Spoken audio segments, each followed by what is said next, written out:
হাকিমুল উম্মত থানভী বলতেন, দিনের কাজ করো, আজমতি দিন, ইজ্জতে নফসের সঙ্গে। তোমার একটা ব্যক্তিত্ব আছে, ইসলামের একটা মর্যাদা আছে।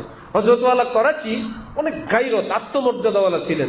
কোথাও গেলে কোনো জেন্টলম্যান ব্যক্তি এরকম চেইন খুলছিল, হজরতের সামনে এরকম খস করে টান দিলে মনে হয় যেন সে একটা বেটাগিরি দেখাইতে চায়। হজরত আইসাই দর্জিকে বলছেন, জামা বানাও, বুতামের ভিতরে এরকম চেইন লাগা। হজরত বললেন, আমি এখন টান মারি।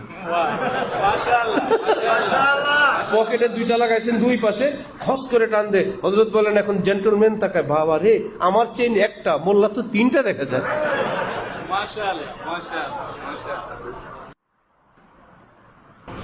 আসসালামু আলাইকুম ওয়া রাহমাতুল্লাহি ওয়া বারাকাতুহু। মাশাআল্লাহ। নাহমাদুহু ওয়া নুসাল্লি আলা রাসূলিহিল কারীম, আম্মা বা'দ।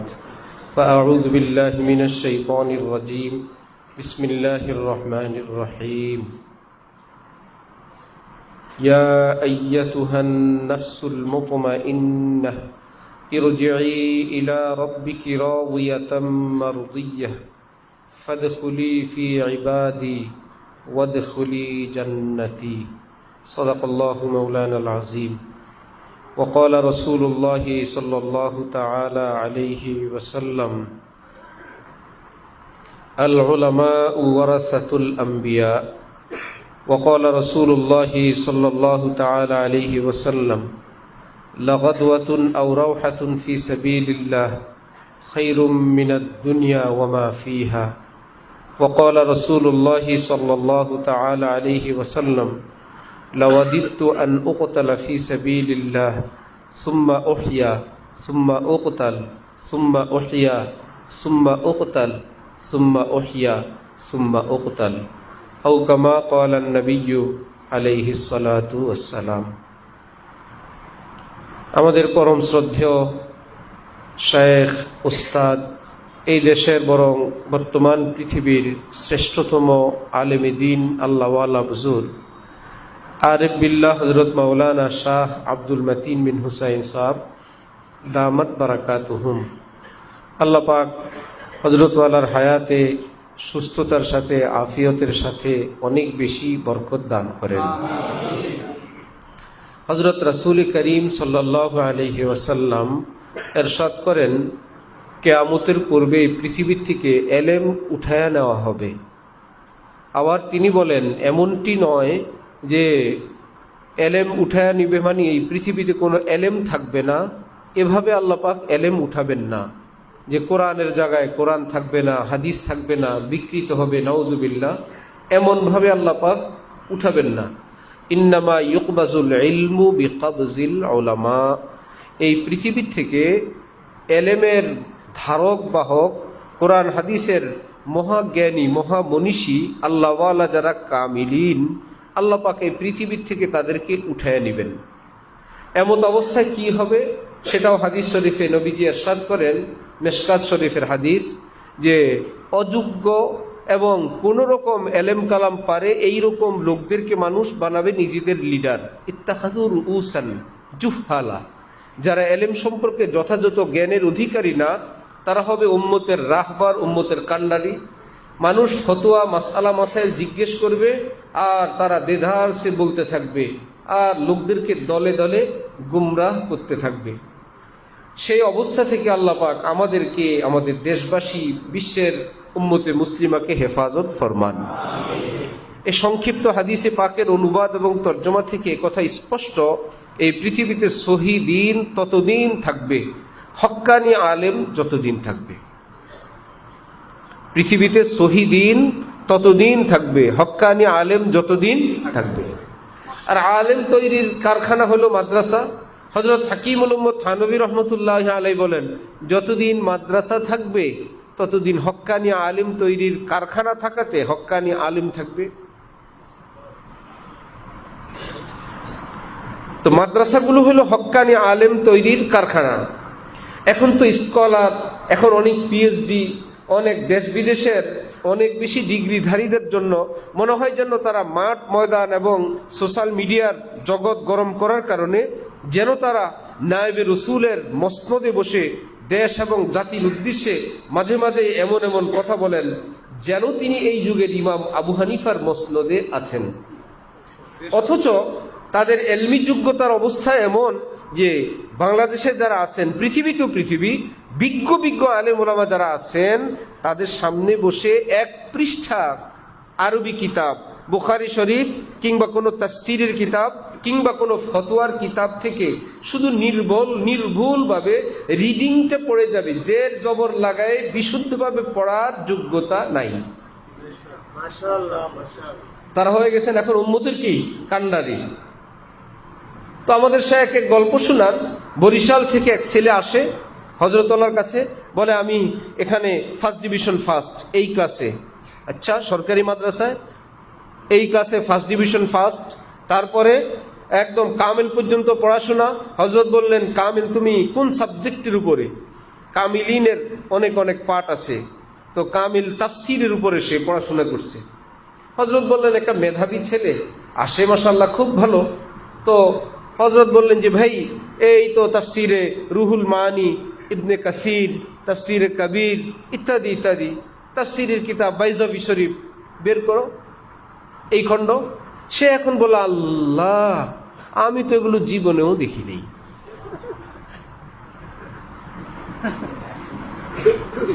বলো কি, এগুলোই তো তাফসীরের কিতাব। তুমি না বললা এই তাফসীর অধ্যায় নিয়ে, তাফসীর সাবজেক্ট নিয়ে তুমি কামিল পাস। হুজুর, আমরা তো গাইড পড়ে পাস, আমি তো দেখি নাই, আমার মনে হয় আমার হুজুর দেখে নেই।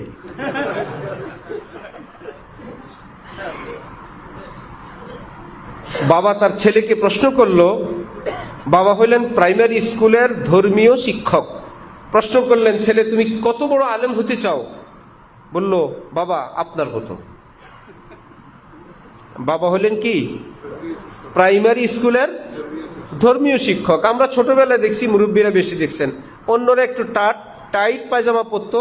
যিনি ধর্মীয় শিক্ষক থাকতেন উনি অনেক ঢোলা একটা সাদা পায়জামা এবং একটা পাঞ্জাবি পরতো, উনি আলেম।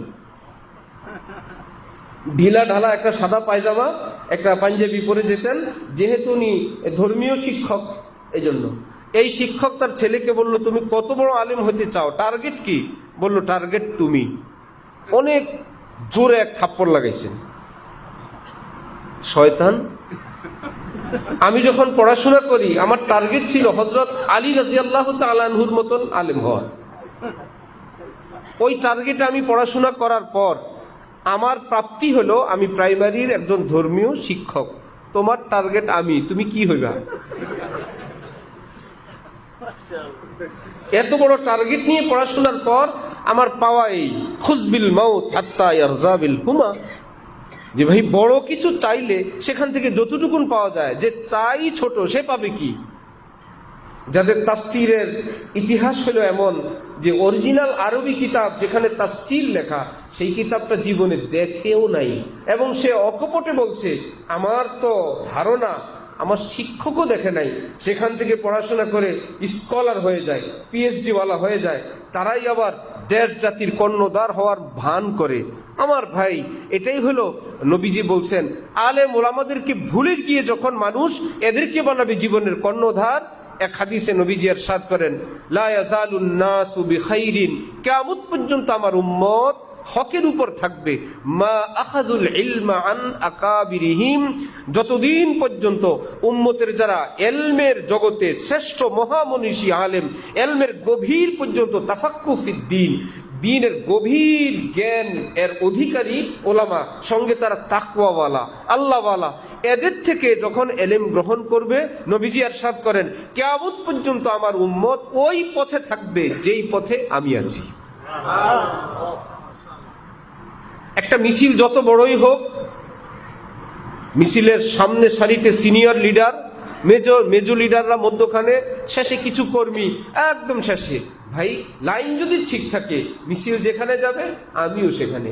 একটা এয়ারলাইন্সের যত স্পেশাল ব্যবস্থা থাকুক, ভিআইপি, কেউ লাউঞ্জে কিছু সময় একদম বিজনেস ক্লাসের সিট, কোথাও তার সিরিয়াল নাই, এখানে হুইল চেয়ার, এখানে খাওয়া দাওয়া।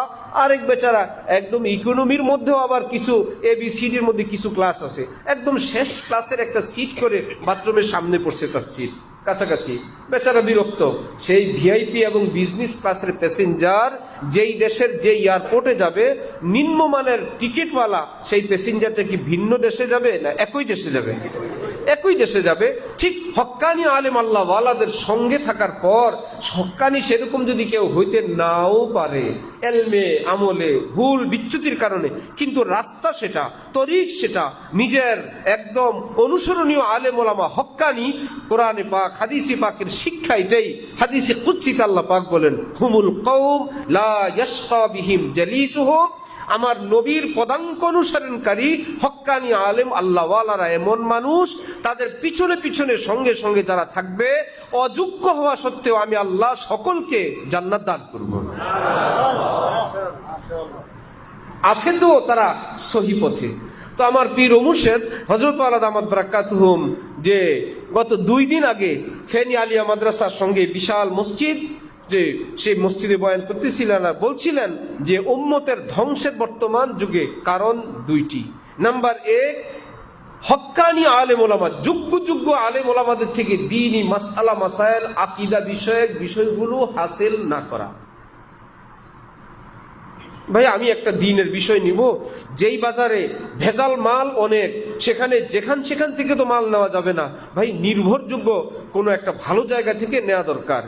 এক, যে এখানে এখন এলেমের জগৎ, রাসূল সাল্লাল্লাহু আলাইহি ওয়াসাল্লাম ১৫০০ বছর আগে চলে গেছেন, তারপরে শাখা প্রশাখা হইতে খারিজি হইছে, রাফিজি হইছে, কাদরিয়া হইছে, মুরজিয়া হইছে, শিয়া বহু ভাগ হইছে, বেদাতি হইছে, হাজার রকমের ফিতনা ফাসাদ এতটা হইছে, মুসলমান সমাজের মধ্যে পর্যন্ত এমন লোক তৈরি হইছে নিজের ভক্তবিন্দুকে তালিম করে অনেক দলিল প্রমাণ সহ বুঝায়। মক্কা শরীফ মদিনা শরীফ গেলে খবরদার ইমামের পিছনে আবার নামাজ পড়ে না, ওই ইমামদের কিন্তু ইমান ঠিক নাই, তাদের নামাজ কিন্তু হয় না। ইখতিলাফের তো মাত্রা ছিল এই পৃথিবীতে, খুব দলিল প্রমাণ সহ। তাদের আকীদা সহি না, তাদের নামাজ হয় না। সুতরাং যার নামাজ হয় না, বেউজু ইমামের পিছনে বাউজু মুসল্লির ইক্তেদা জায়েজ নাই। যে ইমামের নামাজ হয় না, মুক্তাদিরও নামাজ হয় না। যেহেতু সেই দেশের ইমামরা আমাদের বেদাতি আকীদা লালন করে না, শিরকি আকীদা লালন করে না, তাদের দৃষ্টিতে আমাদের সহি আকীদা লালন করে না, সুতরাং তাদের আকীদা না থাকার কারণে ইমান নাই, বেঈমানের পিছনে নামাজ। তাহলে এইরকম একটা জগতে তারাও তো যুক্তি তর্ক দিয়েই বুঝায়। কাদিয়ানীরা যখন কোরআন হাদিস এবং বহু কিছু ব্যাখ্যা বিশ্লেষণ করে বুঝায়, যারা আমাদেরকে কাফের বলে, তারা বুঝে না আমরা তো নবীকে নবী মানি, আর আখিরি নবীকে আখিরি নবী মানি, একই কালিমা পড়ি। হাদিস শরীফে তো কত কিছু আছে, সূরা ফাতিহায় তো আছে মালিকি ইয়াউমিদ্দিন, কিয়ামত দিবসের মালিক আল্লাহ, বিচার দিবসের মালিক আল্লাহ। বিচার তো হবে কিয়ামতে, মুসলমানরা যে কোরআন পড়ে সেই কোরআনই আছে, বিচার হবে কিয়ামতে। সুতরাং কে মুসলিম কে মুসলিম না, কার আমল কবুল হইলো না, আলেম ওলামারা এটা বলার অধিকার রাখে না। কোরআনী শিক্ষা ওয়াজকার আলেম ওলামাদের না কাদিয়ানীর? কনফারেন্স করে ইংরেজি শিক্ষিত মানুষদেরকে, বড় বড় ডিগ্রিধারীদেরকে বলছে মালিক ইয়াউমিদ্দিন সবাই জানে, অর্থাৎ বিচার দিবসের মালিক। বিচার হবে কিয়ামতে। তারা বিচার করার কে? অমুকের আমল হয় নাই, আমাদের ইমানটা হয় নাই, আমাদের নামাজ হচ্ছে না, এটা বলার কে? কোরআন দিয়ে বলছে না? আপনি যদি হক্কানি আলেমের ছায়া, পৃষ্ঠপোষকতা, তার তালিম তরবিয়ত আপনার জানা না থাকে, কয়েকবার শুনলেই তো আপনার মাথা অর্ধেক নষ্ট হয়ে যাবে। ভাই একজন লোক ওয়াশরুম থেকে বের হইলো, সে পেশাব করে আসছে, ভুল এসে মসজিদে এসে নামাজ আদায় করছে। এখন বলেন তো আপনি, আমি, কোন আলেম ওলামা কিংবা সাধারণ একজন মুসলমান যদি বলল আপনার নামাজ হয় নাই, একথা কি বলা যাবে না? কেন? বিচার দিবসে আল্লাহ বলবেন, আপনি কে? কিয়ামতের দিন আল্লাহ বলবেন এই লোকের নামাজ হইল কি হইল না, আপনি বলছেন আপনার নামাজ হয় নাই। কি ব্যাপার? বলবে যে ব্যাপার হলো এটা আমি আমার পক্ষ থেকে বলি নাই, যে আল্লাহ কিয়ামত দিবসের বিচারপতি, সে আল্লাহর কোরআনে, সে আল্লাহর নবীর হাদিসে আছে উযুবিহীন নামাজ হয় না। যদিও বলছি আমি, কথাটা আমার না, কথাটা মালিক ইয়াউমিদ্দিনের। যিনি বিচার দিবসের মালিক তার কথা থেকেই আমি আজকে বলছি। সুতরাং বিচার দিবসের মালিক যদি বিচার কেয়ামতে হয়, তাহলে আইন আদালত কিসের? বিচারপতি কেন বলবেন যে আপনি ফাঁসি হবে, জেল হবে, জুলুম হবে? আবার বিচারালয় কিসের? তাহলে বিচার দিবসের মালিক যদি বিচার সেদিন হয়, তাহলে জেল, জুলুম, ফাঁসি দুনিয়াতে হয় কিনা? বিচার দিবসের মালিক হক্কানি আলেমদের সঙ্গে যদি না থাকেন। কাদিয়ানীরা, খ্রিস্টানরা উত্তরবঙ্গে বলছে আপনি কোরআন বিশ্বাস করেন? হ্যাঁ বিশ্বাস করি। কোরআনে পাকে আছে যে জিনা করে, জুলুম করে, অত্যাচার করে, মানুষ হত্যা করে, সুদ ঘুষ খায়, কোরআনে পাকে আছে তাদেরকে আল্লাহ পাক শাস্তি দিবেন। আপনার জীবনে কি কোনোটা ঘটছে? হ্যাঁ ঘটছে। শাস্তির অপেক্ষায় থাকেন। কোরআনে আছে শাস্তি হবে, আপনি অস্বীকার করলে কোরআন অস্বীকার হবে। এক গুনাহগার মুসলমান কাঁপতেছে, কি হবে এখন? আপনি যদি মুসলিম ধর্মে থাকেন, আপনার বিচার হবে ইসলাম ধর্ম অনুযায়ী।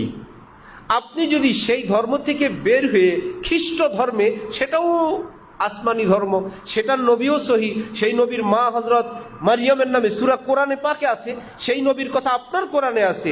সুতরাং আপনি যদি সেই ধর্মের নবীর ধর্মে চলে আসেন, তাহলে আপনার বিচারটা হবে সেই ধর্ম অনুযায়ী। মুসলিম থাকলে মুসলিম ধর্ম অনুযায়ী, আর খ্রিস্টান হয়ে গেলে খ্রিস্টান ধর্ম অনুযায়ী। আপনি যদি এখন থাকেন, যদি ভুল বিচ্যুতি হয়ে যায়, আপনি তো আসামি হবেন। আপনি কি আসামি হয়ে কবরে যাবেন, না মুক্তি পেতে চান? মুক্তি পেতে চান। মুক্তি পেতে হলে খ্রিস্টান হয়ে যান। আর ঈসা নবী সব উম্মতের সমস্ত পাপ মোচনের জন্য তিনি শুইলিতে চড়ে উম্মতের সব পাপ মোচন করে গেছেন। যারা খ্রিস্টান হবে তাদের কোনো বিচার হবে না।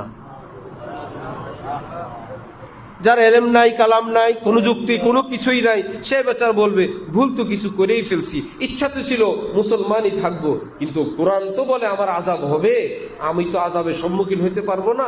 ধর্ম তো সবই সঠিক, এর মধ্যে ইনজিল শরীফ এবং আসমানি কিতাব হযরত ঈসা মারিয়াম নিয়ে যা বলার সব বলার পর, সঙ্গে চাকরিও আছে, সুযোগ সুবিধাও আছে, কিছু ভাতাও আছে, আঞ্চলিক কিছু সুবিধা আছে, ইন্টারন্যাশনাল কিছু ভয় ভীতি আছে। আপনি আমাদের সঙ্গে থাকবেন, আমেরিকা আপনার ফেভারে, ইউরোপ আপনার ফেভারে, সারা পৃথিবী আপনি ভ্রমণ করবেন। আপনার পাসপোর্টে যখন লেখা থাকবে ধর্ম কি? খ্রিস্টান। পৃথিবীতে আপনি উন্মুক্ত। মুসলিম হলে তো আপনি এই ফ্যাসিলিটি পাবেন না। সেই ঈমান বলা আস্তে খ্রিস্টান হয়ে যাচ্ছে। সেই এলাকায় যখন হক্কানি আলেম ওলামা আল্লাহ ওয়ালারা যাচ্ছেন, আহা, আল্লাহ পাক তো বলছেন এগুলো শাস্তিযোগ্য অপরাধ। ইল্লা মান তাবা, হাজার ভুল বিচ্যুতি এগুলো করার পরে এই কোরআনেই আল্লাহ বলছেন কেউ যদি তওবা করে আমি আল্লাহ শুধু তাকে মাফ করবই না, একটু পরে ফাউলাইকা ইউবাদদিলুল্লাহু সাইয়্যাতিহিম হাসানাত, তার অতীতের ভুল পরিমাণ যা ছিল সেই ভুলগুলোকে আমি নেকি দ্বারা পুরস্কার দান করে দিব। চোখের পানি ফেলতেছে আর বলতেছে আমাদেরকে তো এই পরের কথা কেউ বলে নাই, তারা তো বলে নাই, তাহলে আমরা আবার মুসলমান হব। আমরা তো, আমার বাবা মুসলমান ছিলেন, আমি তো মুসলমান হয়ে বাঁচতে চাই। তো বলেন আপনারা, হক্কানি আলেম ওলামার প্রয়োজন অল্প না অনেক?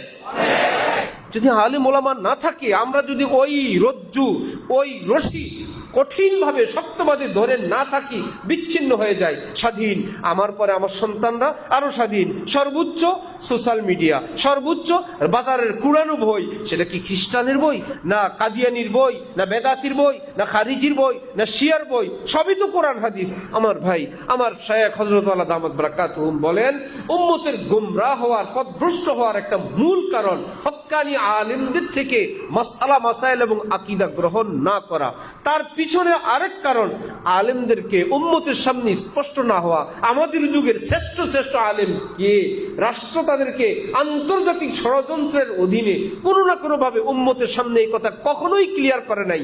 এই 10 জন, এই 20 জন আলেম রাষ্ট্রীয় সম্মানে তারা এখন এই রাষ্ট্রীয় অতিথি, আজকে রাষ্ট্রীয়ভাবে গ্র্যান্ড মুফতি, রাষ্ট্র তাদেরকে বিশেষ সম্মান দিচ্ছে, সংসদে তাদেরকে বিশেষ আসন দিচ্ছে, কারণ তারা দেশ সেরা আলেম। এই অবস্থানে আলেমদেরকে নেয় নাই, যার জন্য উম্মত চলে গেছে মাজারে, উম্মত চলে গেছে শিরকে, উম্মত চলে গেছে কাদিয়ানিতে, উম্মত চলে গেছে খ্রিস্টানদের হাতে। কিন্তু সারা জাহাঁ খেলাফ হো পরওয়া না চাহিয়ে, মধ্যে নজর তো মর্জিয়ে জানা না চাহিয়ে। হাকিমুল উম্মত থানবী বলেন, দেশ রক্ষার জন্য যেরকম এক একটা আর্মি ক্যাম্প, একটা সেনানিবাস, ক্যান্টনমেন্ট, সেখানে সৈন্যরা সদা প্রস্তুত, যখন তখন দেশ রক্ষার জন্য তারা জীবন দিতে প্রস্তুত। এক একটা কওমি মাদ্রাসা, একটা দ্বীনি মাদ্রাসা হইল দ্বীন ইসলাম রক্ষার ক্যান্টনমেন্ট। এক একটা দুর্গ, এক একটা সেনানিবাস। তাহলে সেগুলোকে রক্ষা করা এবং সেগুলোকে মূল্যায়ন করা, সেখানের যারা ব্রিগেডিয়ার, সেখানের যারা জেনারেল, অর্থাৎ হক্কানি আলেম, যে কেউ যে কোনো আলেম না, বাজারের আলেম না, ওয়াজ করে দেশ গরম এলাকা গরম সে আলেম না, আলেমদের দৃষ্টিতে যারা সেরা সেরা আলেম, সে আলেমদেরকে চেনা কদর করা আমাদের প্রয়োজন আছে কিনা? খুবই প্রয়োজন। নিজে চিনি। হ্যাঁ, আলেম বই কিনতে পারতেছে না, মাদ্রাসার জন্য তথ্য সংগ্রহের কিতাব সংগ্রহ করতে পারতেছেন না, দেশ বিদেশ থেকে দরকার অনেক তথ্য। এরকম যোগ্য তালেবে আলেম আছে, সে কোনো মাদ্রাসায় পড়াইতে গেলে সে তার পড়াবে, 10-20 হাজার টাকা মাসিক ভাতা পাবে, সে কি করবে? অথচ ওই আলেমটাকেই দরকার একটা ফেকা বোর্ড, একটা রিসার্চ সেন্টারের জন্য রেখে দেওয়া। তোমার 20-30-25 হাজার টাকা ভাতা, যেটা তুমি কোনো মাদ্রাসায় পড়ে উপার্জন করবা, সেটা আমরা দিব এই রিসার্চ সেন্টার থেকে। তুমি কোরআনে পাকের উপর রিসার্চ করো, হাদিস নিয়ে কাজ করো। ঠিক ইমামে আজম আবু হানিফা রহমতুল্লাহ আলাইহি সেই যুগের পৃথিবী বিখ্যাত 40 জন আলেমকে বললেন, আপনারা আমার এই ফেকা বোর্ডের সদস্য, আমার এই দ্বীনি কাজে আপনারা খেদমত করবেন, আপনাদের ঘর বাড়ি, চিকিৎসা, খাওয়া দাওয়া সব কিছুর খরচ আমি আবু হানিফা একা বহন করব। আজকে মুসলমানরা মনে করেন কালেকশন হবে, মাহফিল হবে, মাদ্রাসার ঘর নির্মাণ হবে, মসজিদের ছাদ দিবে, অজুখানা হবে, বোর্ডিং এর চাল লাগবে, এই দানই তো আমাদের জন্য বিশাল। এরপরে আর দান করব কোথায়? এরপরে আমরা একদম নিজেরা গিয়ে বলবো আমি এটা করেন, এটা কোরআনে পাকের, এটা একটা অনুবাদ সেন্টার করেন, এখানে কিছু আলিম তৈরি করেন, কিছু আলিম এমন দেন সারা দেশে বয়ান করবে, যিনি 1 পয়সাও গ্রহণ করবেন না, তার ফ্যামিলি চলার খরচ আমি দিব, কিন্তু তিনি যাবেন খালিস দ্বীনি কথা বলার জন্য। আমার সাহেব জামিয়া হাকিমুল উম্মত যখন করে, তার আগে থেকেই বললেন, আমার ভাইয়েরা, আমাদের শিক্ষকরা ওয়াজে ঘুরবে না, কিন্তু ওয়াজ করার জন্য আমরা একটা টিম রাখবো, যারা সারা দেশ থেকে একটা পয়সাও গ্রহণ করবে না, সব খরচ আমরা দিব, তারা শুধু মুসলমানের কাছে সহি দ্বীন, সহি আকীদা, সহি মাসআলা বয়ান করবে। এরকম জিনিসের প্রয়োজন আছে না? সেটা কবে কোথায় হবে? মুসলমান হাজার উপার্জন, হাজার কামাই, সব নিজের জন্য, সব ছেলের জন্য, ছেলেরটা হয়ে যাওয়ার পর নাতির জন্য, তারপরে কি জন্য সেও জানে না। কুকুর নাকি প্রচুর মুর্দা লাশ খাওয়ার পর পেট যখন ভরে যায় এতটা খায়, আরো খায়, তারপরে আরো খায়। এত বড় একটা গরু আর আমি একটা কুকুর কি খেতে পারি? একটা গরু কি 1-2টা কুকুরে খেতে পারে? এখন এত খায়, আর খাওয়ার পর পেটও ভরে গেছে, কোন রকম আর জায়গাও নাই, কিন্তু লোভও ছাড়তে পারে না, শেষে ওই মরা গরুর চতুর্দিকে ঘুরতে থাকে। কি ব্যাপার, এতটা ঘুরে কেন? খোঁজ নিয়ে জানা গেছে যেখান থেকে আসছিল বাড়ি ঠিকানা ভুলে গেছে।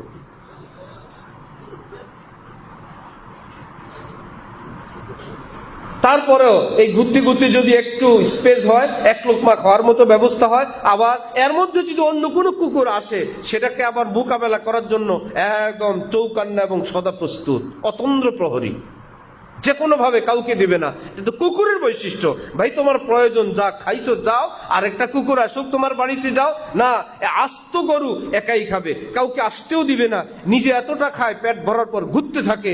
আমাদের দুনিয়া উপার্জনের ধরন যদি এরকম হয়, আর কত প্রয়োজন? আলহামদুলিল্লাহ, আমার জগৎ যাবে, আল্লাহ পাক দিলে আমার সন্তানের জন্য যাবে, যথেষ্ট।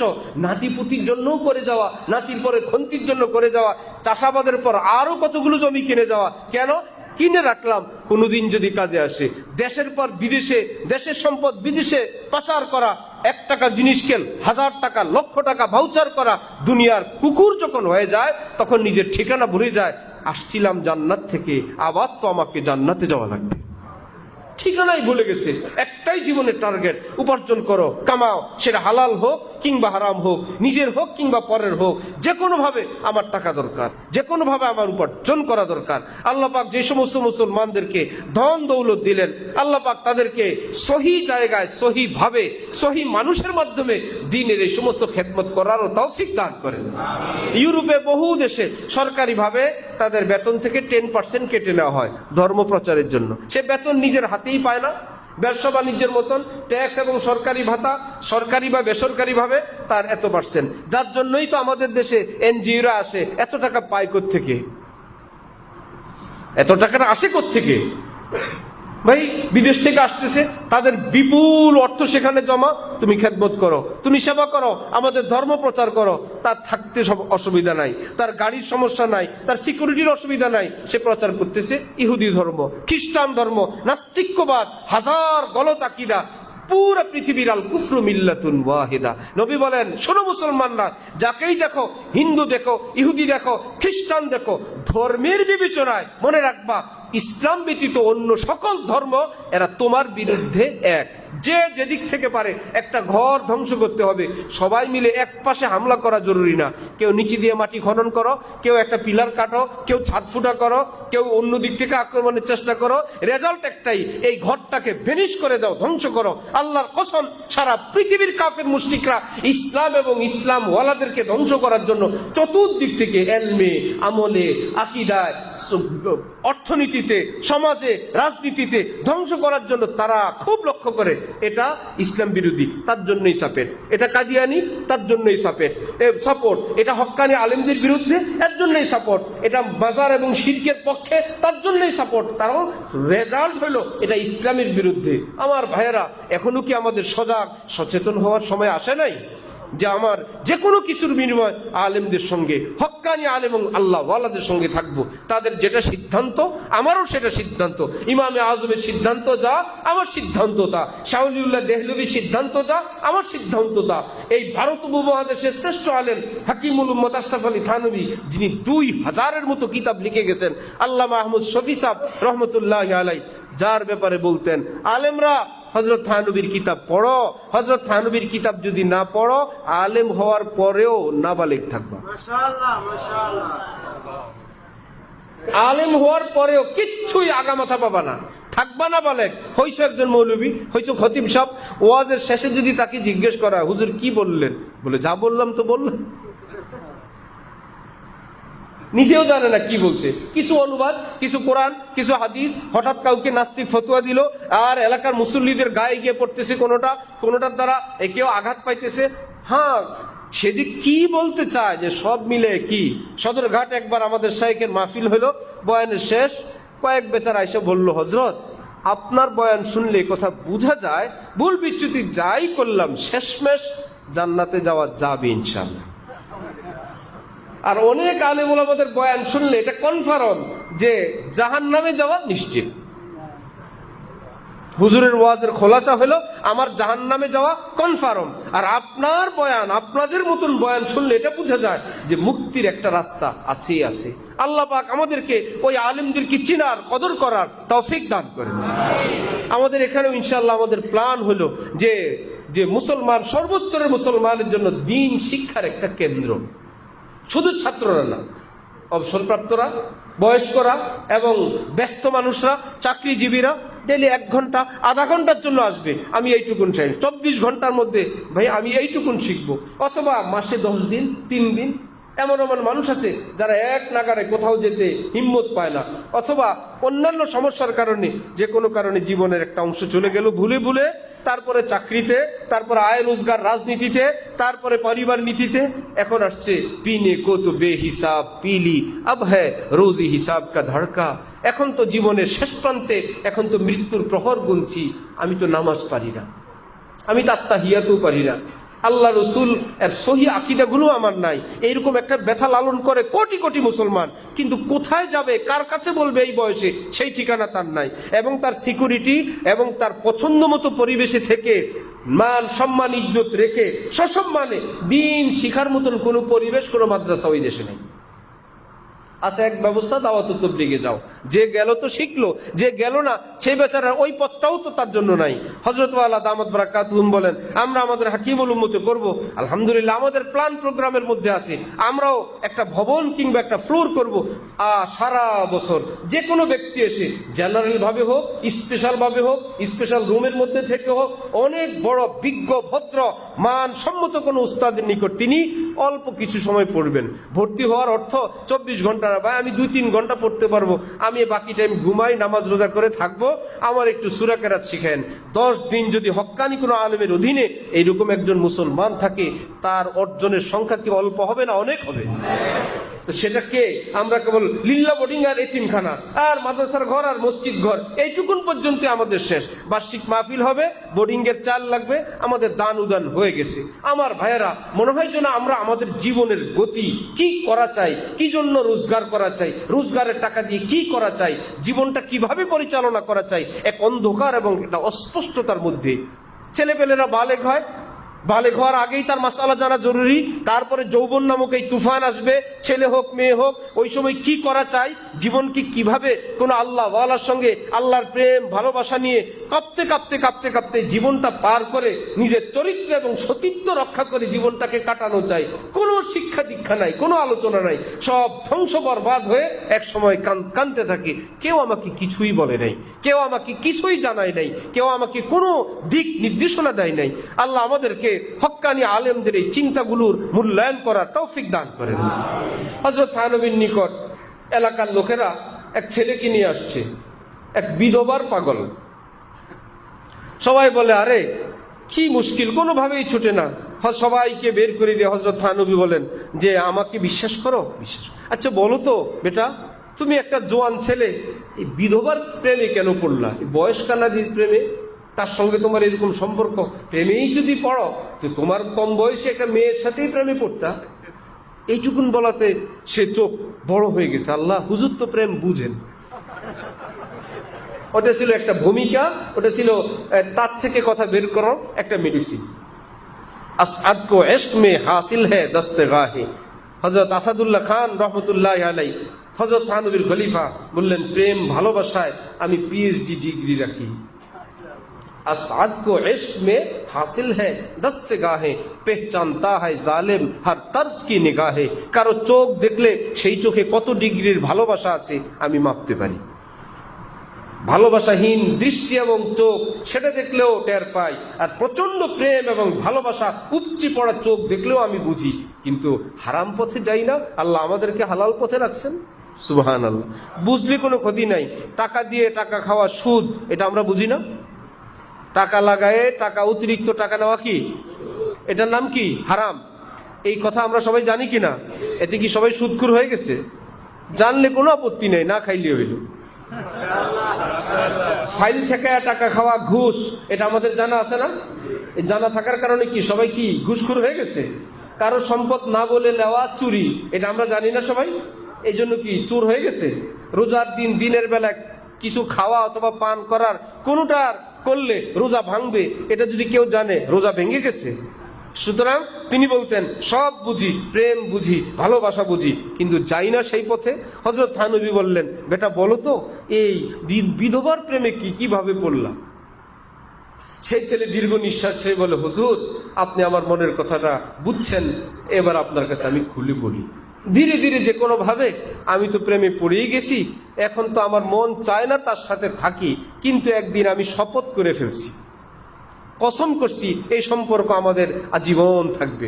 আমাদের হযরত একদিন বলতেছিলেন, রমনা সেখানে গিয়ে পার্কে গিয়ে একে অপরের হাত ধরে বললেন, এ আকাশ সাক্ষী, জমিন সাক্ষী, রমনার সবগুলো গাছ সাক্ষী, আমি তোমাকে বিয়ে করলাম।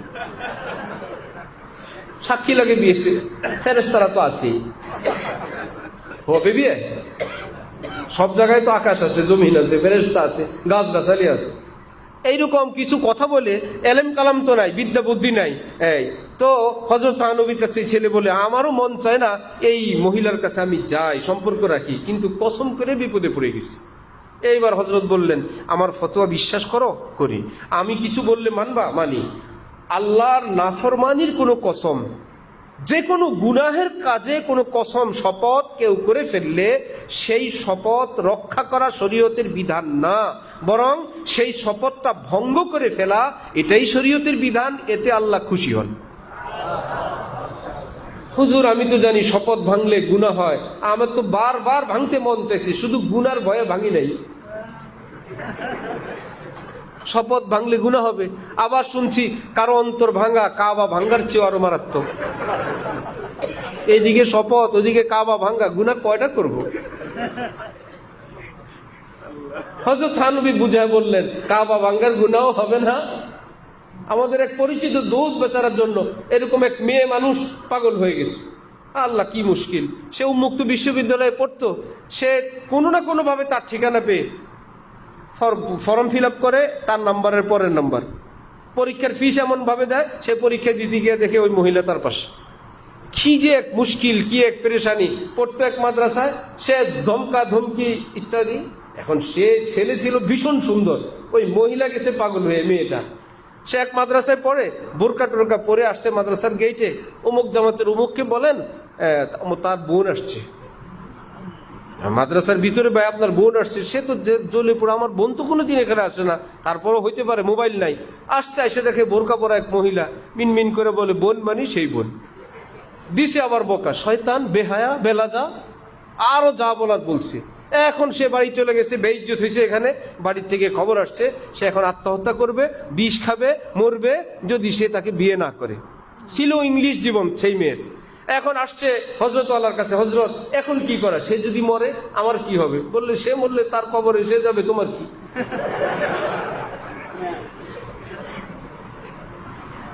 অনেকে এরকম মরার হুমকি দেয়, ভাই তুমি বললে আমার কি, ফাঁসি দেবে, তোমার ইচ্ছা,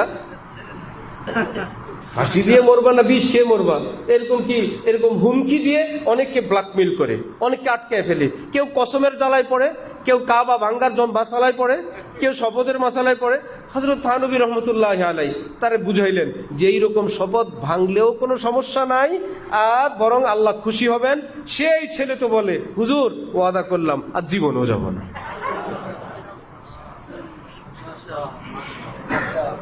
আলেম যদি না থাকে কাবা ভাঙ্গার মশালায় ধরা খাবে না?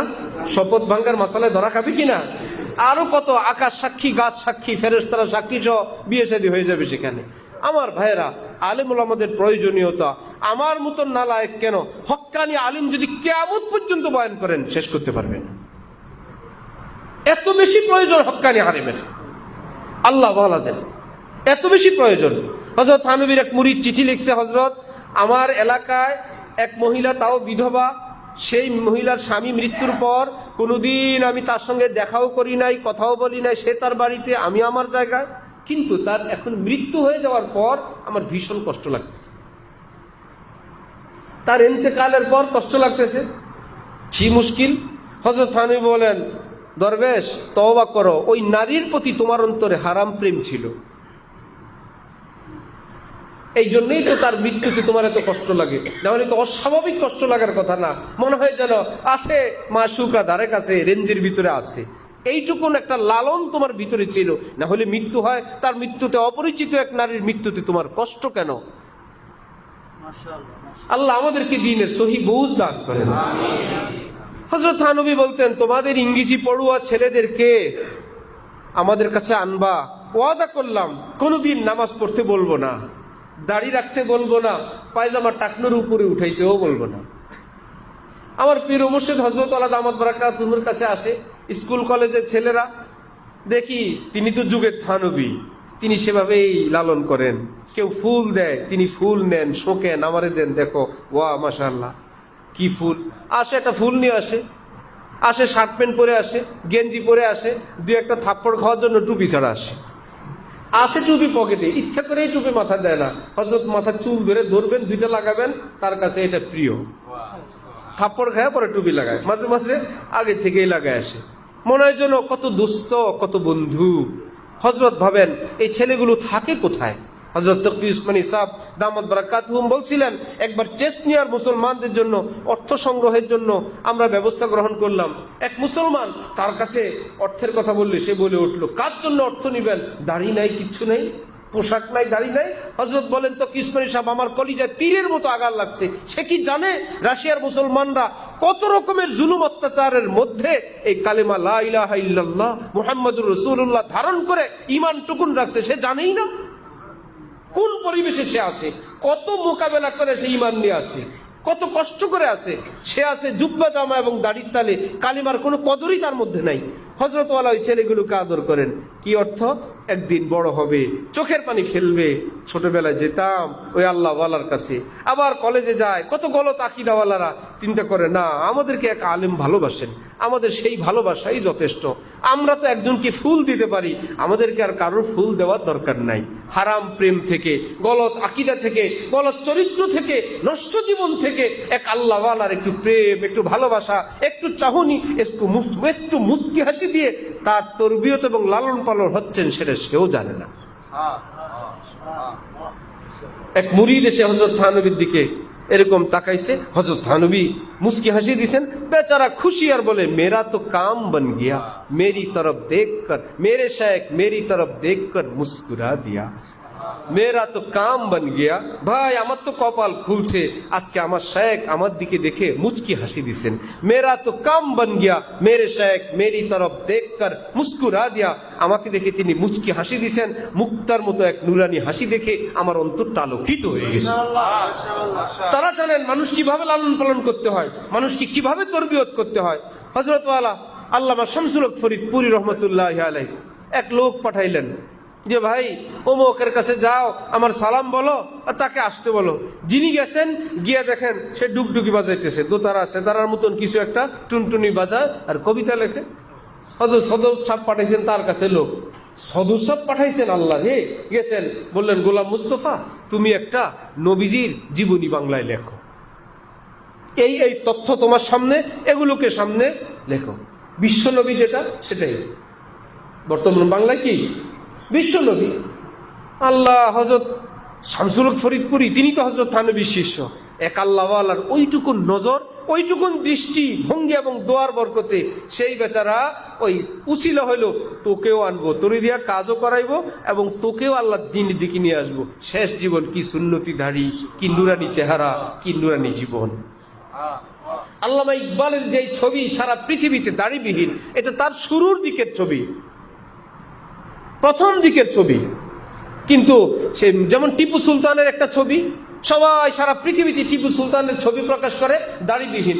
একটা সময় ছিল দাড়িবিহীন, অথচ টিপু সুলতানের বিশাল দীর্ঘ যুগ যিনি একদম দিনদার পরহেজগার নামাজি, ওই ছবি ওই শয়তানরা প্রকাশ করে না।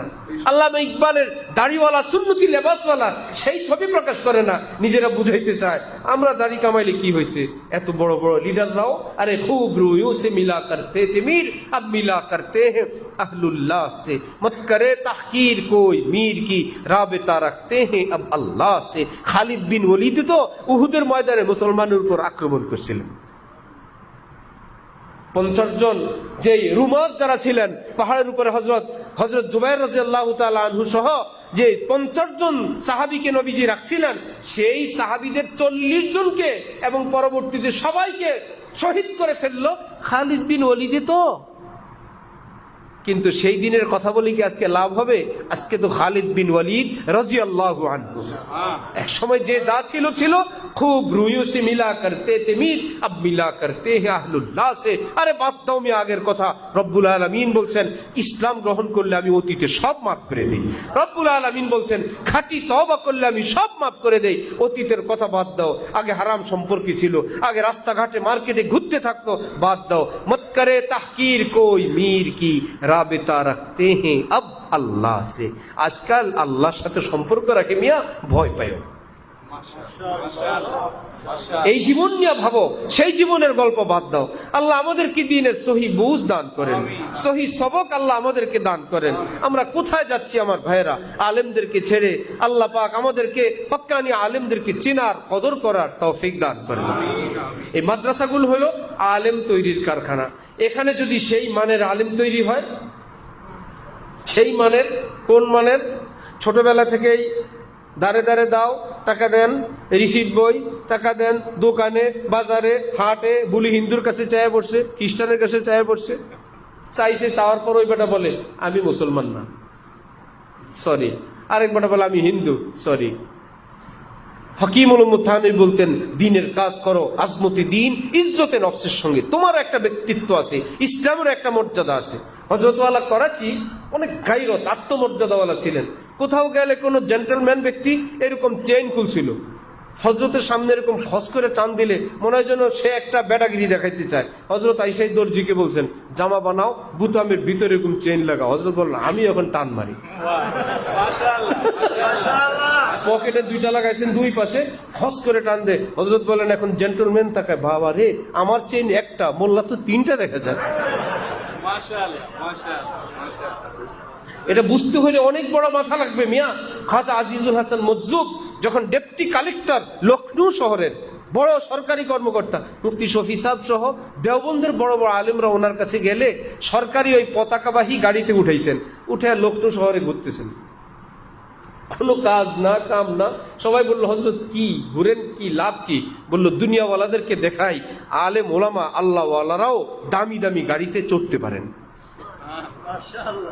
কত পরিস্থিতি কত জটিল ছিল, কত নিচু দৃষ্টিতে দেখতো, কত নিচু দৃষ্টিতে দেখতো। তো হযরত ওয়ালা করাচি রহমতুল্লাহি আলাইহি এক জায়গায় আঙ্গুর কিনতে গেলে পিছন থেকে এক জেন্টলম্যান এসে বলতেছিল, আচ্ছা মৌলবি ভি আঙ্গুর খাতা হ্যায়, মোল্লারাও আঙ্গুর খায়, পয়সা দিয়ে কিনে।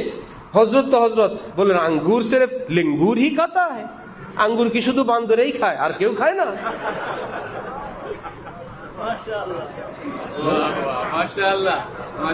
জবাবে বাতুর্কি, বাতুর্কি যেমন কুকুর তেমন। সেটা তো সব জায়গায় বলা যায় না, কুকুর পাবে কই মুগুর দেওয়ার জন্য? আল্লাহ, কোন আলেম হোটেলে বসে এরকম খাবার খাইছেন, মুরগির গোশত, বেচারা হাড্ডির এ মাথা ওই মাথা একটু কুটকুট করে খায়। কোন জেন্টলম্যান ছেলে পাশে বসে বসে চা বিস্কুট খায়। তো হুজুরের কুটকুট আওয়াজ দেখে হুজুরকে তিরস্কার করার জন্য প্রশ্ন করলো, হুজুর আপনাদের এলাকায় বিড়াল কি খায়? বিড়াল কাটা কুটা হাড্ডি খায়। তো হুজুর এখন হাড্ডি খায়। হুজুর তো ভাবছেন প্রশ্নের মাকসাদ কি। হুজুর তাকায় দেখলেন ওই টেবিলে কি চলে, দেখলেন চা বিস্কুট। বললেন, বিড়াল আগে যায় কিছুই খেত, বর্তমানে চা বিস্কুট খায়। শুনো এবার জব, যেমন জবাব শুনতে চাইছ এখন জবাব শুনো। তো আত্মমর্যাদা থাকা চাই নিজের এবং দিন ইসলামের। যেমন আত্মমর্যাদাওয়ালা, তেমন ব্যক্তিত্বওয়ালা, তেমন আদর্শ, তেমন আমানতদার, তেমন দেশপ্রেমিক, তেমন সব দিক থেকে যোগ্য কিছু মানুষ যদি দেশে তৈরি হয়, এরা কি শুধু মসজিদ মাদ্রাসারই খেদমত করবে, না জাতির নেতৃত্ব দিবে? তৈরি করার জন্য তো কারখানা চাই, চাই কিনা? যে ভাই কিছু লোক হোক যারা জাতির নেতৃত্ব দিবে। সবই তো হলো ব্যাপকভাবেই তো এমন অপরিষ্কার, অপরিচ্ছন্ন, গান্দা, নোংরা, নিচুতা, হাত পাতা। আপনাদের দোয়াও চাই, দয়াও চাই। ভাই দয়ার কি আছে? আমাদের শায়েখ হযরত ওয়ালা দামাত বারাকাতুহুমের মজমা জামিয়া হাকিমুল উম্মত, কোটি কোটি টাকা সেখানে উঠতেছে আসতেছে। এক ছোট্ট মিটিং, ঘরোয়া, বিশিষ্ট এক হাজী সাহেব উনি দাঁড়াইলেন। হজরত বললেন, কিছু বলেন।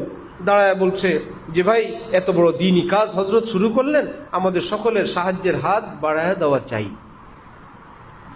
হজরত বললেন, সাহায্যের হাত কি বাড়াবে এখানে? মিসকিনের মতো কথা বলেন, বসেন। আল্লাহ দ্বীনের খেদমত করবে, মিসকিনের মতন চান আপনি, কোনোদিন দ্বীনের কথা বলবেন না। সাহায্যের হাত বাড়ায় দেওয়া চাই। ফেনী পরশুদিন মুরিদ হবে। তো এক বেচারা এলান করতেছে, যারা হজরতের কাছে বায়াত হইতে চান মেহেরবানি করে সামনে আসেন। হজরত বলেন, মেহেরবানি কিসের আবার?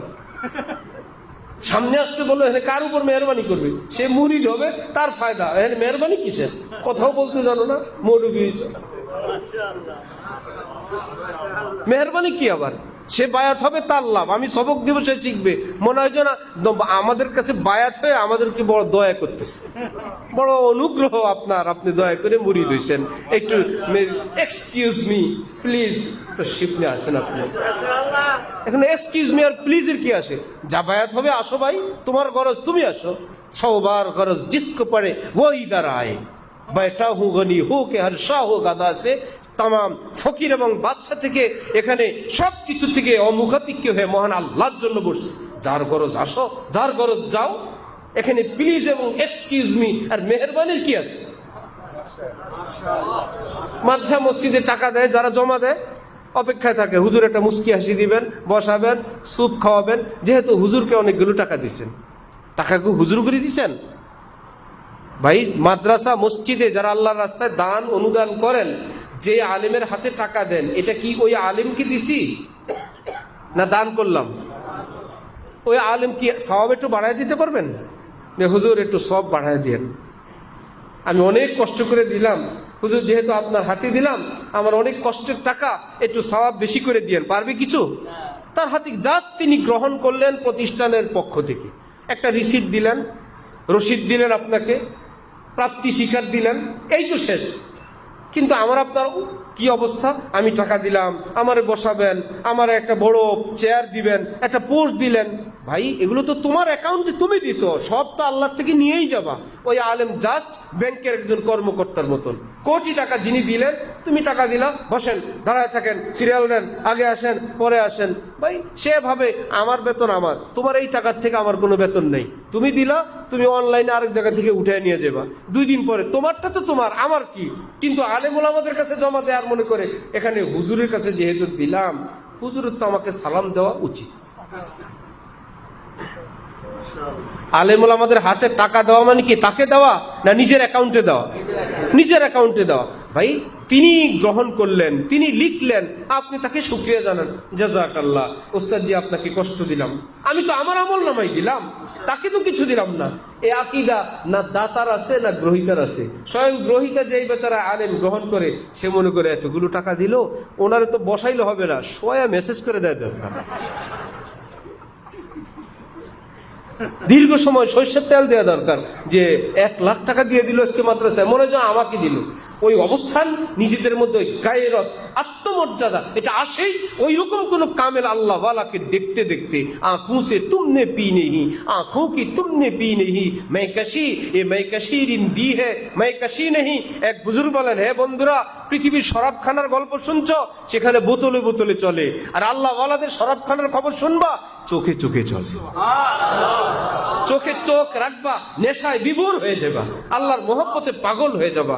ওই রকম কোন কামেলের সান্নিধ্য যদি ভাগ্যে জোটে, তখন নিজের জীবনের ধারাই চেঞ্জ হয়। আল্লাহ কোন আয়া কে ধীমি পড় গই, লো শমে महफिल की पतंगों की आवाज उड़ने लगी चिंगारियां दिल की। কি ব্যাপার, আমি এমন হয়ে গেলাম? হ্যাঁ, ওই রকম কামেলের সোবতে মানুষ এমনই হয়ে যায়। আল্লাহ আমাদেরকে আল্লাহ ওয়ালাদের কদর করার তৌফিক দান করেন। তাহলে উম্মত পথভ্রষ্ট হওয়ার কারণ কয়টি? 2টি। একটা হলো হক্কানি আলেমদেরকে চিনে চিনে তাদের থেকে ফতোয়া ফারায়েজ না নেওয়া, যা তার থেকে, যেই কোনো জায়গা থেকে, নেট থেকে, ইউটিউব এবং ফেসবুক থেকে, বাজারের পুরানো বই পুস্তক থেকে। এটা একটা ধ্বংসের এবং গুমরাহির কারণ। আজ যদি শুনে ডক্টর, আজ যদি শুনে অমুক দেশ তমুক দেশ থেকে এই পিএইচডি, মনে করে আল্লাহ বর্তমান যুগের নায়েবে রাসূল তো তিনি। এতে কাজ হবে না, নায়েবে রাসূল হওয়া চাই। স্কলার দিয়ে কোনো কাজ হবে না, কবরে গেলে কাজ হবে না। উনি কে? উনি স্কলার। আর বেটা স্কলার, কোরআন হাদিস এলেম তাকওয়া থাকলে ওকে, না হলে স্কলারগিরি কাজ হবে না। স্কলার তো পৃথিবীতে হাজার, কিন্তু তিনি কে? তিনি ইমাম গাজালি। সুবহানাল্লাহ। হাকিমুল উম্মত হযরত থানবী লিখছেন, বড় পীর আব্দুল কাদের জিলানীর বাবরচির মৃত্যুর পর ফেরেশতারা কবরে এসে বলছে, মান রব্বুক ওয়া মা দীনুক ওয়া মান হাযার রাসূল আল্লাযী বুইসা ফীকুম। সে সুয়াল শুনে উত্তরে বলে, আমি বড় পীর জিলানীর বাবরচি।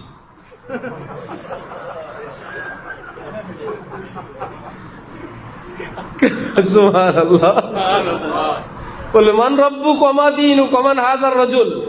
3 প্রশ্ন না কবরে, এরা প্রশ্ন করে, আর এই বেচারা বলে আমি বড় পীর জিলানীর বাবরচি। ফেরেশতারা তো প্রোগ্রাম যেভাবে দেওয়া আছে এর বাইরে কিছু করতে পারে না।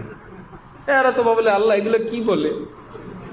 গেছেন সেখানে, গিয়ে বললেন, আরে এটা আমার আল্লাহর ওলি, আল্লাহর দেওয়ানার খাদেম, আর কোনো সুয়াল জবাব নাই, এটা পাস, জান্নাতে পৌঁছে দিয়া। কাশফের মাধ্যমে অথবা স্বপ্ন যুগে আল্লাহ ওয়ালার এটা জানেন। আর স্বপ্ন 3 প্রকার। একটা শয়তান দেখায় যে তোমার নামাজ কবুল, জীবনে আর নামাজ লাগবে না, অমুক দরবারে 1 ডেক সিন্নি 2টা গরু দিয়ে আসো, আর এই চুল আর কাটবা না, এই চুলের মধ্যে বিশেষ রহমত আছে, সাবানও লাগাবা না। এলি কি ফেরেশতারা দেখায় না শয়তান দেখায়? শয়তান দেখায়। এবার জুব্বাও পরে আসতে পারে, বিশাল পাগড়ি, চকচকা চেহারা, তুমি বলবা এটা জিবরিল, পুরোটাই শয়তান। আরেক প্রকার, সারাদিনের অসুস্থতা, কল্পনা ইত্যাদি ইত্যাদি, যা ধান্দা করে দিনের বেলা সেটাই দেখে, আর ঘুমের সময় কল্পনা করে শুনি তার কথাই নেই।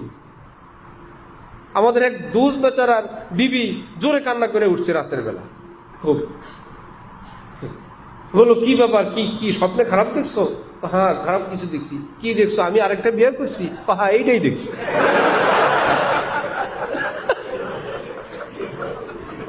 তা আপনি জানেন কেমনে? স্বপ্নে আমি দেখছি, আপনি জানেন কেমনে? ওই ঘুমানোর সময় এই নিয়ে গল্প করে ঘুমাইছে। এটা কি ফেরেশতা দেখাইছে? এটা হলো কল্পনা প্রসূত। মাশাআল্লাহ, মাশাআল্লাহ, জাযাকাল্লাহ। মার্কাজুন নূর মাদ্রাসা করব, ঢালকানগর থেকে বিদায় নিলাম হযরত আল্লাহর অনুমতি ক্রমে। এখন মাদ্রাসা করব, তার আগে হঠাৎ হযরত বলেন ইস্তেখারা করো। ভাই আগের মাদ্রাসা থেকে বিদায় নিলাম, নতুন মাদ্রাসা করব, এখন ইস্তেখারা, ওখান থেকে তো বাইতুল উলুম থেকে তো বিদায় নিলাম, কি টেনশন মনের মধ্যে, যদি উল্টা কিছু আসে। হযরত বললেন করছো? জি। কি স্বপ্নে দেখছো? দেখলাম হযরত এক মাদ্রাসা ছাত্র ভর্তি হইতেছে। হযরত বললেন সারাদিন কল্পনা করলে তো দেখবেই।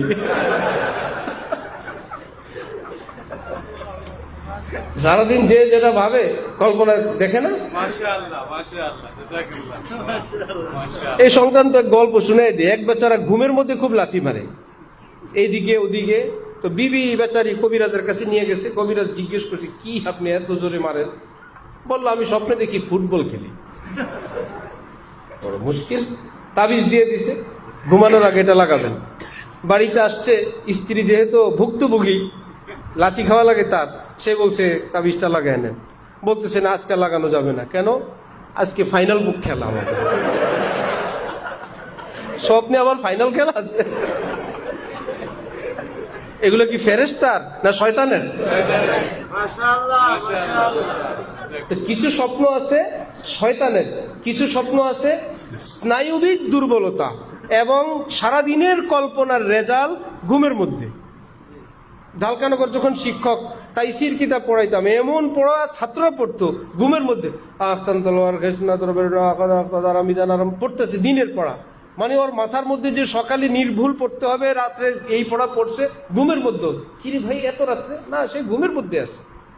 আর কোনো বাচ্চা যদি মায়ের পাগল হয়, মায়ের পাগল, কোনো বাচ্চা মায়ের দুধ খাওয়ার পাগল হলে ঘুমের মধ্যে সে চুষির দুধ খায়, হয় না? চুষতেছে, কি ব্যাপার, কি চষে?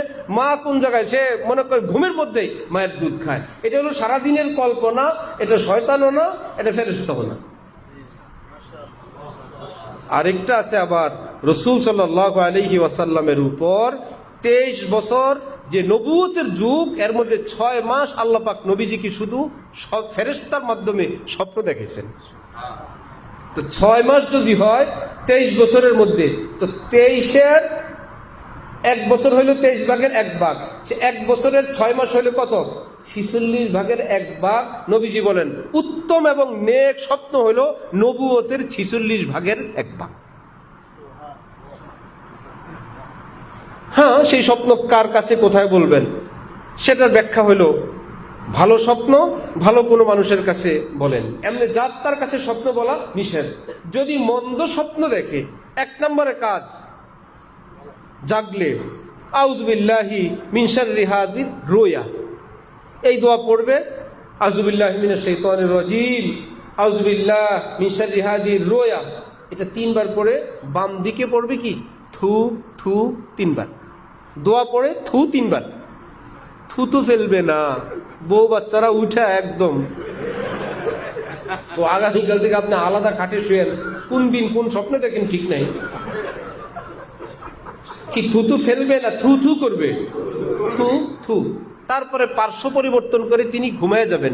নবীজি বলেন যত খারাপ স্বপ্ন দেখুক তার কোনো ক্ষতি হবে না, কোনো ক্ষতি হবে না।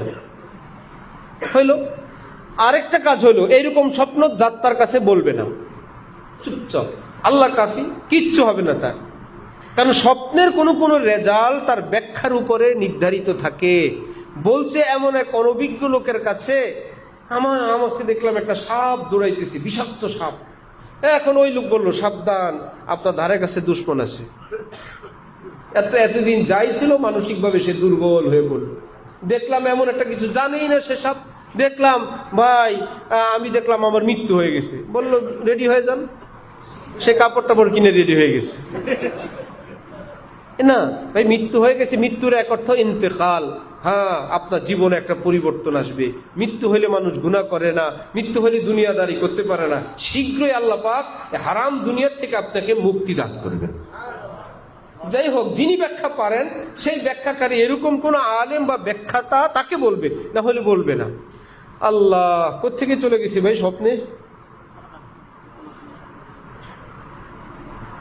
আছে কোন অস্তিত্ব? হ্যাঁ হ্যাঁ, আচ্ছা চলো কোন এক জায়গা দিয়ে লেজ লাগায় শেষ করি। হক্কানি আলিম তো আছে আমাদের আগে। কেমন? যদি আলেম ওলামা না থাকে, ওই যে স্বপ্ন যুগে এখানে সিন্নি দাও, মনে নাই? এখানে এই যাও, চুলের জট কাটবা না, ইত্যাদি ইত্যাদি করবা না, সেখানেও যদি আলেম না থাকে, এই স্বপ্ন দেখেই শেষ। নামাজি মানুষ বেনামাজি হয়ে গেছে স্বপ্ন দেখে, চুল কাটা বন্ধ করে দিয়েছে। কেউ যদি চুল না কাটে, না আশ্রয়, আর যদি কিছুদিন কাপড় ধোয়া সাবান লাগাইতে পারে, এমনি তো জট ধরে, সে বলে এগুলো নাকি কুদরতি ভাবে জট ধরছে। এত বড় জট হয়েছে কি শুরুতে হয়েছে? মাথা কামাও নাই, চুল কাটো নাই, শূন্য ছিল চুল আশ্রাও নাই, সাবান শ্যাম্পু দেও নাই, সারা দেশ দুনিয়ার ধুলাবালি ডাস্ট ময়লা দিয়ে চুল তো এমনি জট ধরবে। জট ধরা কোনো অলি আল্লাহর লক্ষণ? আল্লাহ। দ্বিতীয় কথা, হক্কানি আলিমদের থেকে মাসআলা মাসায়েল আকায়েদ না শিখা। দ্বিতীয় কাজ হলো আল্লাহর ওলিদের থেকে দূরে থাকা। জুমলা আলম জি সবব গুমরাহ শুদ, কম কাসে জবদালে হক আগাহ শুদ। হক্কানি আলেম পাশাপাশি হক্কানি আল্লাহওয়ালা, আল্লাহর দেওয়ানা, আল্লাহর প্রেমের আগুনে জলাভুনা কোনো দিলওয়ালা, কোনো ব্যথিত দিলওয়ালা মানুষ, তার চোখে আল্লাহর নেশা, অন্তরে আল্লাহর প্রেম। এইরকম কোনো মানুষের সঙ্গে যদি হাজার পাপিষ্ঠ যায়, হাজার দুনিয়ার পাগলও যায়, কিছুদিন যোগাযোগ যাতায়াত করলেই সে দেখবে আল্লাহ হে, আমার অন্তর থেকে তো দুনিয়ার প্রেম ভালোবাসার পরিবর্তে আল্লাহর প্রেম ভালোবাসাই এখন সবকিছুর ঊর্ধ্বে, সেখানেই কামিয়াবি আমার কামিয়াবি। চেষ্টা করবো ইনশাআল্লাহ। আল্লাহ পাক আমাদেরকে তৌফিক দান করেন। ছোট্ট ছোট্ট কয়েকটা কথা, সেটা হলো আমার ভাই, এই দেশে দ্বীন ইসলাম সিলসিলা মাযহাব ফেরকা দরবার অনেক। আমাদের এই মাসিক জলসা মূলত আমার পীর ও মুর্শিদ হযরত আলা শায়েখ আল্লামা শাহ আব্দুল মতিন বিন হুসাইন সাহেব দামাত বারাকাতুহুমের খানকা তালিম তরবিয়তের প্রচার প্রসারের একটা উপশাখার মতন ছোট্ট একটা কেন্দ্র। এখান থেকে হযরত আলার, যিনি এই যুগের এত বিশ্বসেরা আলেম, যিনি নায়েবে রাসূল কামেল, যিনি যুগের হাকিমুল উম্মত থানবী, হযরত আলার কিছু শিক্ষা দীক্ষা আমি কবিতাটা যখন শুনাই তখন ইচ্ছা ছিল বর্তমানে এবং আগে যারা দিনদার আলেম পরহেজগার নামাজি, সুপ্ত কিছু কথা তাদের মধ্যে ছিল। সেটা হলো দেশ প্রেম এবং দেশের ভালোবাসা। এটা নিয়ে চর্চা রাজনীতিবিদরা করতেন, অন্যান্যরা করতেন, স্কুল কলেজ ওলারা করতেন, এটা নিয়ে আলেম ওলামা দিনদাররা করতেন না। আছে তো মনের ভিতরে, আলেমদের থেকে দেশপ্রেমিক আর বড় কেউ নেই। কিন্তু একটা পর্যায়ে আসছে আলোচনা এবং এগুলোর চর্চা না থাকার কারণে আমাদের ছাত্র শিষ্য এবং আমাদের সঙ্গে সম্পর্ক রাখে যারা, এরা মনে করে ভাই দেশ নিয়ে ভাবনা এগুলো আমাদের কাজ না। দেশের জায়গায় দেশ, আমি সুফি সাহেব বুজুর্গ সাহেব, আমাকে তাহাজ্জুদের ওয়াজ করবেন। এবং যারা দুনিয়ার রাজনীতিওয়ালা তারাও মোটামুটি এই ডিউটি দিয়ে দিছে, দেশ নিয়ে যা করার আমরা করব, বিক্রি করি, রাখি, ভাড়া দেই, চুরি করি, এতে আপনার কি? আপনি তাহাজ্জুদ সম্পর্কে বয়ান করেন, এশরাকের কি ফজিলত এবং কোনটায় জীবনের সব গুনাহ মাফ হয়ে যাবে, এবং সুন্নতের উপর আলোচনা করেন। বেশি বেশি যদি আপনি বাড়াবাড়ি করতে চান তাবলীগ করেন, নিরাপদ আইটেম। এই যে আমরা দেশ নিয়ে ভাবনা এবং দেশের জন্য কমপক্ষে একটু দোয়া করা অথবা দেশকে ভালোবাসা। ভাই এক ফোঁটা পানি, এটা ওয়াসা, ওয়াসা তো আমার কি ভাই? ওয়াসা কি অন্য কারণ? আমার দেশ, এটা আমার। এক ফোঁটা পানি, এটা আমার দেশের। একে তো অপচয়ের গুনাহ আমার হবে, আমার পানির বিল দিতে হইলো, অপচয় করলাম। কারেন্ট বিল এই পানির মোটরের আমি অপচয় করলাম। আমার দেশের একটা ফোঁটা পানি আমি নষ্ট করলাম। এখানে তো বিলের সঙ্গে যুক্ত তিতাস গ্যাস, 900-1000 টাকা বিল, রাতভর জ্বলে, শুধু সকালবেলা একটা মেজবাতি লাগবে, নতুন করে জ্বালাইতে হবে। এর থেকে দূরে থাকার জন্য 24 ঘন্টা আল্লাহ 30 দিন শিখা চিরন্তনের মতন জ্বলতেই থাকে। প্রথমত সুন্নতের খেলাফ। সুন্নত হলো ঘুমানোর সময় এরকম জ্বলন্ত ওপেন কোন আগুন ঘরে না রাখা। হাদিস শরীফে নবীজি নিষেধ করছেন। এর থেকে যে কোনো ধরনের দুর্ঘটনা ঘটার সম্ভাবনা থাকে। পুরা ঘর চেকিং করে এরকম কোন জ্বলন্ত কয়লা আগুন যেন না থাকে, এটা সুন্নত। সুন্নতেরও খেলাফ হইল। এবং সারা রাত আপনার এই দেশের এত দামি সম্পদটাকে অপচয় করার গুনাহে কবিরা ঘরের মধ্যে হইল। সেটার হিসাব যদি যেখানে গ্যাসের লাইন আছে সবটাকে যদি একত্রিত করা হয়, প্রতিদিন প্রতি মাসে কত ঘনফুট, কত লক্ষ কোটি ঘনফুট এই গ্যাস আমাদের দ্বারা অপচয় হচ্ছে। মনে করে এই তাহাজ্জুদ আমাদের কাজ। দেশ গোল্লায় যাক আমার ভাই, দেশকে যদি আমরা দেশের পণ্য ব্যবহার করলাম, দেশকে ভালোবাসলাম, দেশের ভ্যাট ট্যাক্স ইত্যাদি যেটা আমার কর্তব্য করণীয় সেটা আমি পরিশোধ করলাম। জুলুম তো জুলুম, যারা জুলুম করে আল্লাহ তাদেরকে হেদায়েত দান করেন, ইত্যাদি ইত্যাদি করলাম। তাহলে দেশ প্রেম এটা একটা সুন্নত এবং এটা একটা ইবাদত। ওই দেশ প্রেম হবে, দেশের উন্নতি হবে, পাশাপাশি আমার আপনার আমল নামায়ও সওয়াব পাবো। আজকে থেকে আমরা দেশের জন্য দোয়া করার জন্য ফিকির করবো ইনশাআল্লাহ। যেমন কবিতাটা শোনানো হলো, আয় আল্লাহ আমার দেশে খনি দেন, আয় আল্লাহ নাজ নেয়ামত দেন। আল্লাহ দেশ যারা দেশের জন্য যারা জীবন দেয় আপনি তাদেরকে ধন্য করেন, ইত্যাদিতে ঋণ মুক্ত করেন, দেশকে সুপ্রশস্ত করেন, শক্তিশালী করেন, দেশের সশস্ত্র বাহিনীকে আয় আল্লাহ সর্বোচ্চ আধুনিকায়ন করেন এবং শক্তিশালী অস্ত্র তাদের হাতে দান করেন। প্রয়োজন আছে কিনা? ফিকির করব। এটা আমাদের শায়েখ হযরত ওয়ালা দামাত বারাকাতুহুমের একটা চিন্তা আপনাদের কাছে পৌঁছে দিলাম। হযরতের আমল হলো বছর বছর সারা জীবন প্রতিদিন দেশের উন্নতি, অগ্রগতি, নিরাপত্তা ইত্যাদির জন্য প্রতিদিন 2 রাকাত করে নামাজ পড়েন। বুঝতেছেন? তাহলে আমরা যেমন দ্বীনওয়ালা তেমন একজন দেশ প্রেমিকের ভূমিকা আমাদের অন্তরে থাকবে ইনশাআল্লাহ। দ্বিতীয় একটা ভিন্ন বৈশিষ্ট্য, পরিচ্ছন্নতা। আমাদের শায়েখ এটা দ্বীনের বিষয়, কিন্তু হযরত ওয়ালা দামাত বারাকাতুহুমের বিশেষ বৈশিষ্ট্য, হযরত ওয়ালা করাচি রহমতুল্লাহি আলাইহির ও বিশেষ বৈশিষ্ট্য পরিষ্কার পরিচ্ছন্নতা। এটা সুন্নত, এটা মস্ত বড় ইমানের একটা অঙ্গ। ঘর, থালা বাটি, ঘরের সব কিছু, ঘরের আশপাশ, বিছানার চাদর, বালিশের কভার, ঘরের ইত্যাদি ইত্যাদি সামানগুলো যে আমাদের সিলসিলা, আমাদের শায়েখের সিলসিলার সঙ্গে যুক্ত, আমরা এগুলোর প্রতি অনেক বেশি গুরুত্ব দিব ইনশাআল্লাহ। যে দেখলেই বোঝা যায়। আমরা মক্কা শরীফে শয়তানকে পাথর মারার জন্য রওনা হইলাম বেশ অনেক বছর আগে। অনেক জামাত, এক বাঙালি এসে কথা বলতেছে, আপ কিস মুল্ক সে হ্যাঁ, উর্দুতে। বললাম ঢাকে, বাংলাদেশ। এবার ওই বেটা বাংলা বলা শুরু করছে। এখন সে বলতেছে, ভাই এ ফার্স্ট আপনাদেরকে দেখলাম যে বাঙালিরা হজে আসার পর একটু সুন্দর জামা টামা গাদ দেয়। জামা 2-3টা নিয়ে আসে, কোন রকম ধোয় না, ইস্ত্রি না, সুন্দর, এগুলো বটে গায়ে দেয়, আর একটারে 3 দিন 4 দিন গায়ে দেয়। যত ময়লা আবর্জনা দেখলেই বোঝা যায় বাঙালি আছি। আপনাদেরকে দেখে আমি ভাবছিলাম পাকিস্তানি, এই জন্য উর্দু কথা শুরু করছিলাম। কিস শহর সে হ্যাঁ? তো ভাই পরিষ্কার পরিচ্ছন্ন থাকা, সুন্দর থাকা, এটা কি ইসলামের বাইরের না ভিতরের? বর্তমান পৃথিবীতে ইসলাম বিদ্বেষী, বিদ্রুপকারী, ঠাট্টাকারী এরকম অনেক। আপনি যদি ইসলামের শান মানকে সমুন্নত করার জন্য পরিষ্কার পরিচ্ছন্ন পোশাক পরেন, হোক আপনার কুড়ের ঘর সাজানো গুছানো পরিপাটি সব, হোক আপনার ভাঙ্গাচুরা হান্ডি পাতিল, কিন্তু সেগুলো ধোয়া মোছা এবং সাজানো গুছানো। এই দুনিয়ার আধুনিক কোনো ঘরের মা বোন ঘরে আসলে বলবে, আল্লাহ দিনদারদের ঘর কত সুন্দর, আল্লাহ নামাজিদের ঘর এত সুন্দর। এটা একটা দাওয়াত, সওয়াবও পাবেন, দাওয়াতের কাজও হবে। যেখানেই যাবেন ইসলামের শান আপনার দ্বারা সমুন্নত হবে। চেষ্টা করবো ইনশাআল্লাহ। দ্বিতীয় আমল। তৃতীয় আমল আমাদের সিলসিলার যে ঘরের মানুষদের সঙ্গে সদাচার,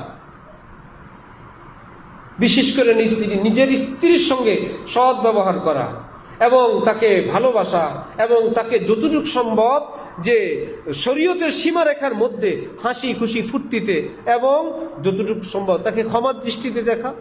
বড় মন রাখা, ইত্যাদি ইত্যাদি।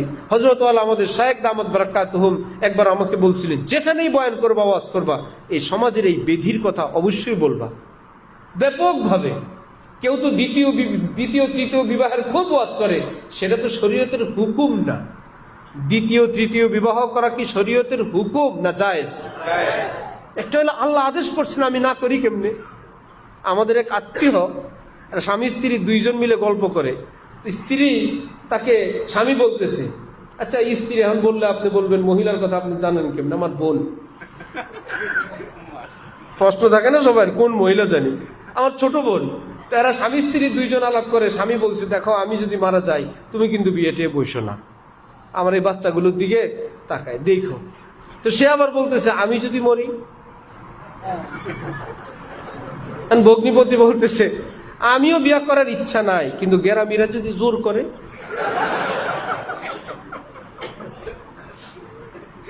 আমার তো ইচ্ছা নাই। গ্রামের ভাষায় বললো, গেরামিরা যদি ধরায়, গ্রামের মানুষ যদি ধরে করায় দেয়, আমার তো কিছু করার থাকবে না। দ্বিতীয় বিবাহ করা কি এরকম যে না করলে কোনো গুনাহ হবে? এটা তো না, কিন্তু স্ত্রীর হক আদায় না করলে গুনাহ হবে। দরকার গুনাহ থেকে বাঁচানোর, এটার আলোচনা নাই।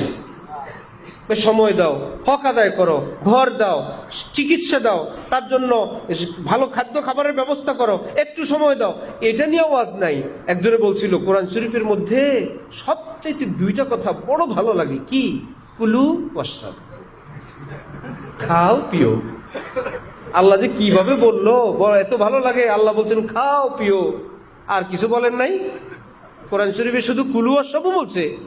এরকম কুলু ওয়াশরাবু যাদের ভালো লাগে, নিজের মতলবের কথা কোরআন হাদিস থেকে বের করে হাত পাও লাগায় জোড়া তালি দিয়ে এটার মধ্যে সামিয়ানাটা নেয়, উম্মতের সামনে পেশ করে, এমনি নাচের বুড়ি আরো ঢোলের বাড়ি।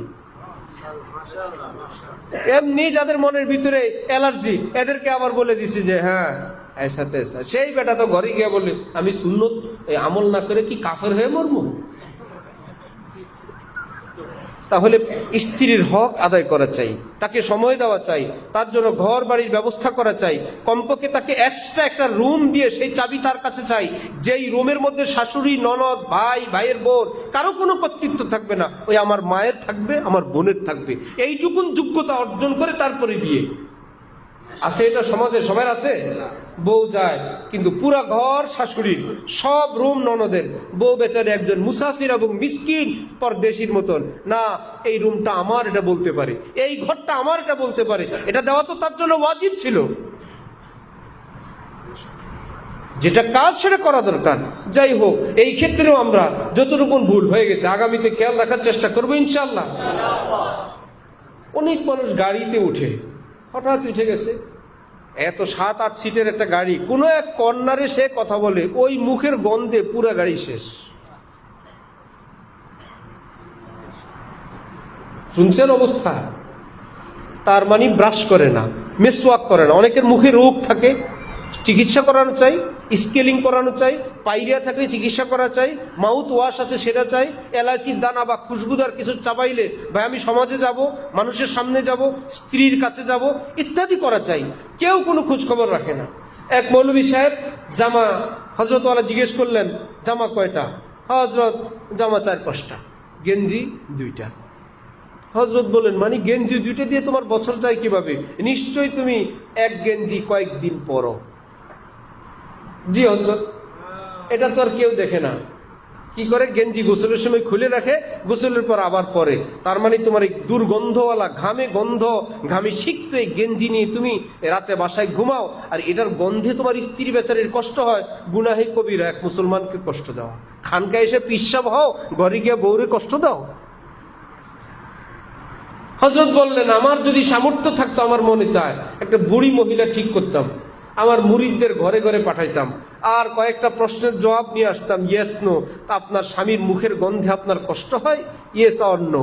আপনার স্বামীর গায়ের গন্ধে, শরীরের গন্ধে আপনার কষ্ট হয়? Yes or no. হযরত বলেন, যেগুলোর নামে এরকম কষ্টদায়ক কোনো আচরণের ব্যাপার আমার কাছে আসে, মন চায় খানকায় নিয়ে এসে জোর বেদ দিয়ে এগুলোকে পিটাই, যে জামা গায়ে দেওয়া পিসাব হয়, ঘরের মধ্যে কবিরা গুনাহ করে। তাহলে আমাদের শায়েখের সিলসিলায় যারা যুক্ত হব, এই সমস্ত বিষয়গুলো খেয়াল রাখবো ইনশাআল্লাহ। আপনার ঘর সুখের হবে, সুখময় হবে, নজর হেফাজত করবেন, স্ত্রী আপনার জন্য জীবন উৎসর্গ করে দেবে। আমার স্বামী শুধুই আমার। পৃথিবী উল্টাইতে পারে, সে ভিন নারীর সঙ্গে কোনো খুশ গল্পে লিপ্ত হবে না, সাথে সাথে আপনি পুরস্কার পাবেন, তার জীবনটাও ঘুরবে। পিনে কত বেহিসাব পিলি আভাই রোজ হিসাব কা ধড়কা। আমারও তো তাহলে পর পুরুষের সঙ্গে, চাচাতো খালাতো মামাতো ভাইদের সঙ্গে পর্দা করা এবং কথাবার্তা বন্ধ করা চাই। সেও দিনদার হবে, সন্তানরাও দিনদার হবে। আল্লাহ আমাদের সবাইকে তৌফিক দান করেন। ওয়া আখিরু দাওয়ানা আনিল হামদুলিল্লাহি রাব্বিল আলামিন।